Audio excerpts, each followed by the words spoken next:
one of the things that I typically try and do early on myself, whenever someone asks me, how do I think about partnerships early? And then this extends very much into the enterprise and the companies that have had programs for tens of years, is get really explicit, clear, and tight on those measurements, the KPIs, the data itself. So what I see most organizations do is they'll talk about partnerships, they'll talk about the outcome as I just described and saying, I want this result, but how do you build your funnel, if you will? How do you build from the end result backwards? So you'd say like, I want to see all of our partner managers generate an average of 10 new logos a month. You're like, cool. Well, the question would be like, how many partners do you need to do that?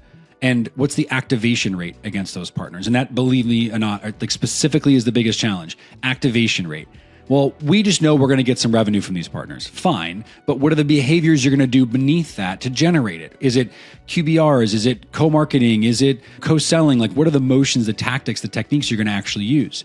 Whether you are small or you are Fortune 500, the rigor, the diligence, the attention to detail, and really the focus is the most common challenge that you see across partnerships. In direct sales, it's KPI driven. How many phone calls did you make? How many emails did you send? How many leads did you generate?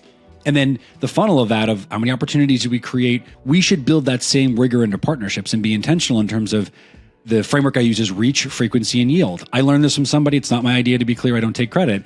But the idea of how many partners do I have?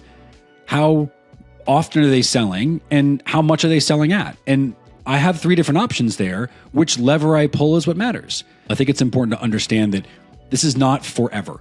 I had a smart leader that once said to me, you're making a decision about the next year. Stop making this the rest of your life. This is about a career move that I had made. And I applied the same ideology to partnerships. When I want to work with an organization or I want to use some sort of a lever here in terms of reach or frequency or yield, I want to do that in a single dimension. What am I going to do for the next 12 months or even the first half or second half of the year?